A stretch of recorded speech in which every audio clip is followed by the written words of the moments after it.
Assalamualaikum warahmatullahi wabarakatuh dan salam sejahtera. Tahniah saya ucapkan kepada semua pelajar baru Fakulti Teknologi Kejuruteraan Mekanikal yang pada kali ini saya akan membentangkan tema fakulti yang mana penting kepada semua pelajar baru. Saya merupakan Timbalan Dekan Akademik Fakulti Teknologi Kejuruteraan Mekanikal Pembuatan akan menyampaikan taklimat ini. Taklimat ini adalah berpandukan kepada Perkeliling Akademik Bilangan 7 2020 bertarikh 25 April 2020 yang meliputi online teaching dan learning design, online learning delivery dan online assessment dan student learning time SLT. Dan ini juga merujuk kepada garis panduan e-pembelajaran dan e-pentadbiran assessment Universiti Teknikal Malaysia Melaka. Untuk makluman pelajar baru, disebabkan situasi pandemik COVID-19 di mana kerajaan telah menjalankan beberapa inisiatif termasuk PKP untuk mengekang penularan COVID-19 kepada semua. So, universiti telah memutuskan untuk mengadakan pembelajaran secara online. So, dalam pembelajaran online, kita bahagikan kepada dua. Yang pertama kita namakan dia synchronous teaching and learning. Yang kedua adalah asynchronous teaching and learning. Synchronous teaching and learning merupakan learning in real time, di mana pelajar dan pensyarah bersemuka secara atas talian secara real time menggunakan masa sebenar. Banyak aplikasi yang boleh digunakan termasuk chatting menggunakan WhatsApp dan sebagainya, teleconference, video conferencing, live streaming academic member, visual classroom dan lain-lain yang mana saya akan detailkan selepas ini. Termasuk juga synchronous teaching and learning. Kenapa? Disebabkan capaian internet yang terhad, penggunaan data yang tinggi untuk sesi online.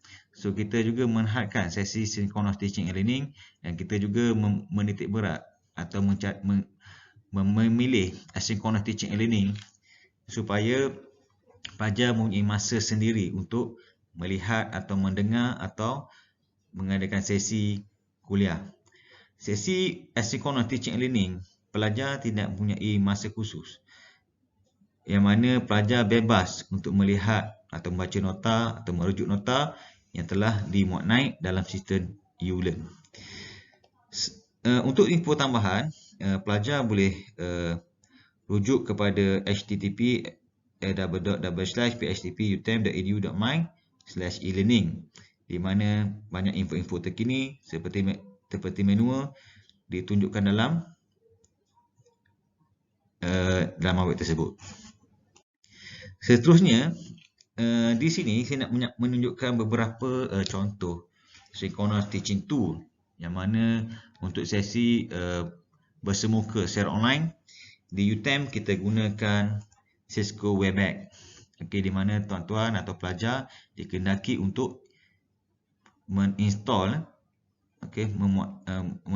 Cisco Webex di dalam telefon ataupun komputer kerana UTM telah menggunakan Cisco Webex sebagai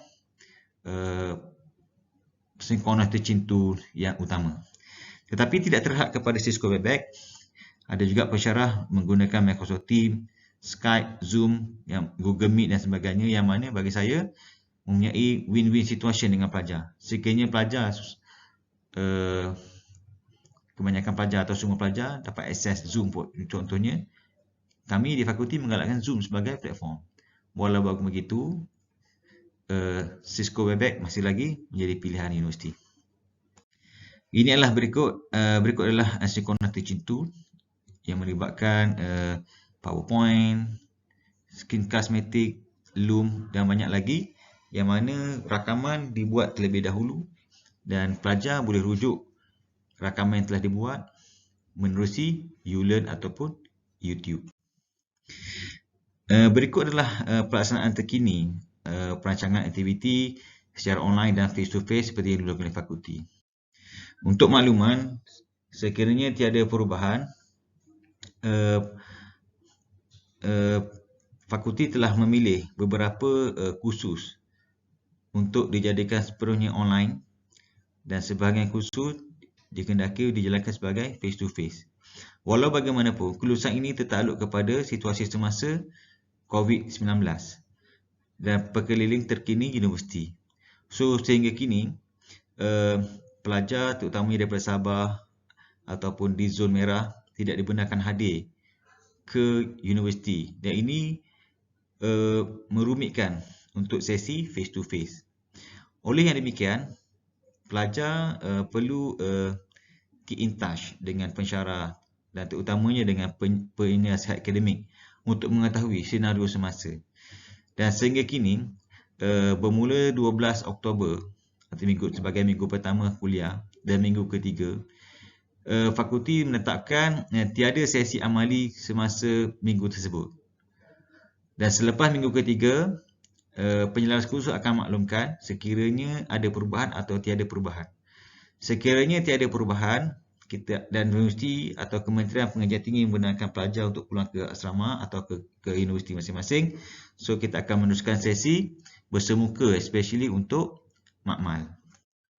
Ini seperti sepintas lalu saja. Ini untuk program BMMM, BMMB, BMMD, BMMP, BMW, BMMI, BMMK, BMMF, BMMS. So, untuk maklumat semua, di fakulti ada 11 program. Untuk peringatan semua, setiap perubahan mohon rujuk penyelaras khusus atau penasihat akademik sekiranya berlaku perubahan tentang pelaksanaan aktiviti pengajaran dan pembelajaran. So, senario COVID-19 ni kita tidak boleh menjangkakan. Sebab tu saya nasihatkan pelajar untuk keep in touch dengan penasihat akademik. Yang ini terkini juga, untuk makluman pelajar, pada awal tahun depan kita akan menerima audit sebenar daripada panel ETAC. Okay. So, sehingga kini kita telah menyediakan dokumen awal dan buat masa ini kita sudah hantar draft SAR report, Self Assessment Report kepada PPSKR, dan sekarang ni audit internal oleh PSKR sedang berlangsung dan kita akan buat sedikit amendment. Dan kenapa saya tunjukkan jadual ini, suka saya nyatakan apabila berlaku audit sebenar, semua pelajar akan terlibat. Anda pelajar tahun 1 juga terlibat. So, pastikan anda bersedia. Respon anda kepada ATAC, walaupun secara bersemuka atau secara atas talian, sangat penting untuk kami. Sekiranya jawapan itu tidak sempurna, dia boleh jadi ketidakpatuhan dalam audit ATAC. Yang mana penting juga untuk semua pelajar tahu, sekiranya tidak kepatuhan berlaku, program anda mungkin tidak diiktiraf. So, ini pun saya bagi sebentar lalu. Kenapa penting untuk akreditasi? Sebab ini adalah syarat yang dikemukakan oleh BEM. Dan mana-mana program yang mempunyai badan profesional termasuk engineering teknologi perlu menerusi BEM ataupun badan profesional. So, saya nak bentangkan fakulti mempunyai PEO dan PO. Yang ini telah diluluskan pada 27 Ogos 2020. Pelajar mungkin tertanya, apa itu PO dan PO? Dan saya rasa pelajar daripada lepasan diploma terutamanya mungkin telah biasa mendengar PEO dan PO. So, apa itu PEO? PEO adalah Program Educational Objective. Yang ini sambil satu saja, BMMA. Jika anda ingin mengetahui PEO masing-masing, anda boleh rujuk pada laman web fakulti.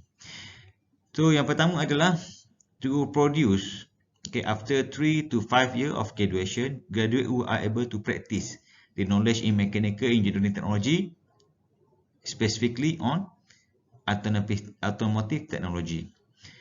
PEO 2 adalah graduate who are able to engage with continuous development and the evolving technology. Dan PEO yang ketiga adalah graduate who are able to adapt professional ethics and leadership to meet the need of society. Untuk mengetahui semua, anda perlu tahu apa itu PO. PO ini adalah datang daripada Vision and Mission University. Dan kita map PO, kita nak beritahu kenapa. Selepas 3 hingga 5 tahun graduan, ini adalah anda. Anda mampu melaksanakan atau praktis ilmu dalam mechanical dan mampu engage dengan continuous development dan adapt professional ethics and leadership to meet the need of society. So, macam mana nak achieve PO? Macam mana nak capai PO? Dan ATAC juga telah mensyaratkan kita untuk mempunyai PO. PO yang dibuat adalah untuk memastikan setiap PO tu dapat dicapai. Sebab tu kita ada mapping antara PO dan PO. So terdapat 12 PO iaitu program outcome yang mana anda semua boleh baca dan faham. Okey. So saya ringkaskan sedikit. Ini ialah PO dan PO mapping. Untuk mencapai PEO, so anda perlu mempunyai PO. PO ini sangat penting semua pelajar tahu kerana sekiranya pelajar terutamanya apabila diaudit, panel bertanya kepada pelajar dan pelajar tidak mampu berkomunikasi. Dalam erti-kata lain, PO 10 tidak dicapai. Apabila PO 10 tidak dicapai, ia bermaksud pelajar tersebut belum layak untuk menjadi seorang graduat. Begitu juga yang lain-lain. So, setiap PEO mempunyai KPI yang tersendiri dan saya tunjukkan di sini kenapa very objektif. Dan kita nak beritahu setiap PEO dan PO adalah sangat penting untuk diukur.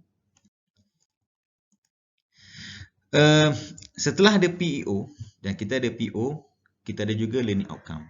Bila learning outcome inilah setiap learning outcome merujuk kepada spesifik course ataupun spesifik khusus. Khusus atau nama lainlah mata pelajaran. Dulu kita panggil mata pelajaran atau subjek. Tapi dalam menu ATAC, subjek tersebut dikenali sebagai khusus. Dan program ijazah sarjana muda adalah nama program.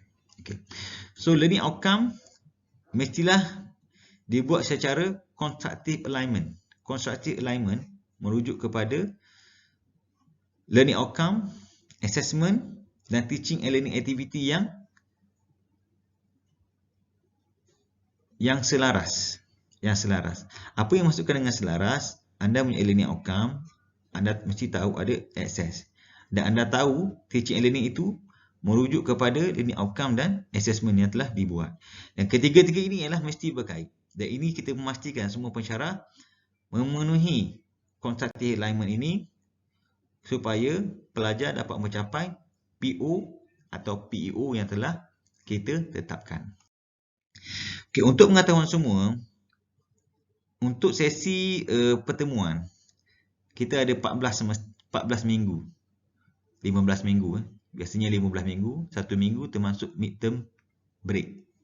So untuk minggu yang aktif adalah 14 minggu sahaja dalam satu semester, setiap semester. Walaupun bagaimanapun, okay, untuk aktiviti kuliah ataupun pembelajaran dan pengajaran, okay, kita ada khusus yang ada 14 minggu kuliah. Ada lecture yang ada hanya 10 minggu sahaja. Ada khusus yang hanya ada 2 minggu sahaja kuliah. Yang mana selebihnya melibatkan sesi praktikal dan tutorial. Yang ini tertakluk kepada penyelaras khusus masing-masing.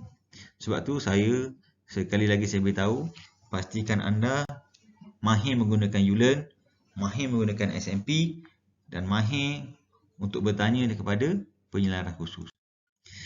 So, untuk pengetahuan semua, untuk mencapai learning outcome, untuk mencapai PO dan PO yang saya bentangkan tadi, kita ada juga penilaian yang melibatkan kognitif, psikomotor dan efektif. Untuk kognitif, kita ada quiz, test, final exam dan assignment. Walau bagaimanapun, tak semua kursus yang mempunyai cognitive alignment. Sebahagian kursus mempunyai ketiga-tiga kognitif, psikomotor dan efektif. Ada sebahagian hanya mempunyai psikomotor dan efektif. Dan ada sebahagian hanya fokus kepada kognitif. So, anda semua kena faham tentang CPA ini supaya anda boleh fokus dalam penilaian ataupun assessment ataupun coursework. Untuk pengetahuan semua, sebahagian fakulti telah tetapkan sekiranya kursus itu tiada sesi makmal. So, kita akan lebihkan dia kepada kognitif. 100% kognitif. Walau bagaimanapun, 100% kognitif itu tertakluk kepada 40% final exam, 30% midterm exam dan 3 kali assignment yang bentuk kognitif. Ini adalah segera panduan kepada semua. Okay, berikut adalah untuk practical only. Ini practical only untuk software base dan practical only. Okey.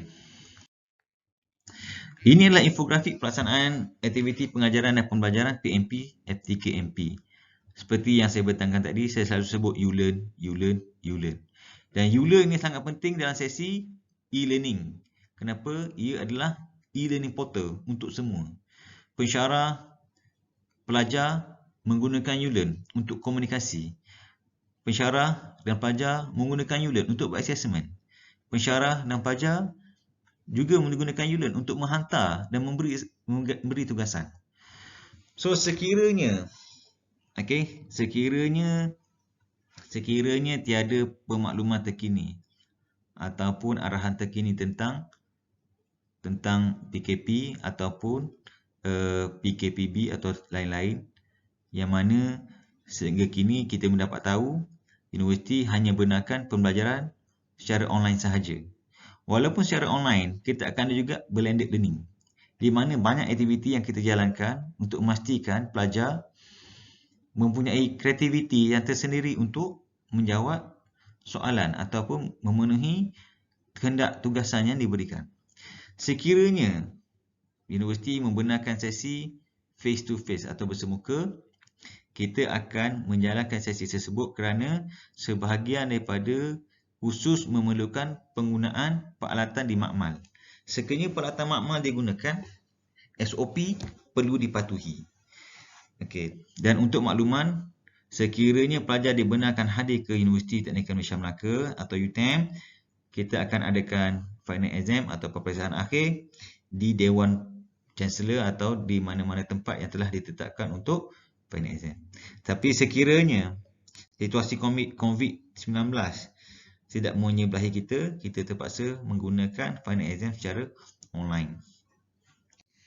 So, ini adalah makluman. Okey, sebahagian kursus wajib, contoh PBPI, kursus wajib universiti bermula dengan kod BLHW.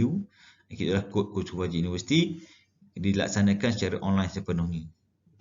Dan sebahagian co-curriculum kecuali co-curriculum juga dilaksanakan secara online sepenuhnya, kecuali SUPSIS, Palapis dan badan-badan beruniform yang lain. Kursus kesawanan dan lain-lain juga dilaksanakan secara online. Ada sebahagian kursus dilaksanakan kuliah secara online, manakala aktiviti makmal dicarakan bersemuka. Walau bagaimanapun, ini tertakluk kepada arahan universiti yang semasa dan pertimbangan penyelara khusus dalam pelaksanaan aktiviti pembelajaran dan pengajaran. Okey, peringatan selalu saya ingatkan, kalau sekiranya dibenarkan pulang ke kampus, sekiranya pelajar berada daripada zon hijau, anda dibenarkan kembali ke kampus. Zon kuning dibenarkan hadir ke kampus, maklumkan kepada PA, penyarah khusus, dapatkan saringan kesihatan di pusat kesihatan universiti. Sekiranya berada di zon merah, tidak dibenarkan ke kampus sehingga diwatakan kepada zon hijau, dan maklumkan kepada PA dan penyarah khusus. Pemakluman kepada PA dan penyarah khusus adalah sangat perlu. Sebab sekiranya PA atau penyarah khusus tahu di mana anda, mereka boleh buat pertimbangan yang sewajarnya terhadap anda. Tapi sekiranya anda tidak maklumkan situasi anda kepada mereka, kemungkinan anda boleh gagal dalam kursus tersebut. Ini sekiranya kita dibenarkan untuk hadir ke universiti, okey, sebahagian norma baru perlu dipatuhi.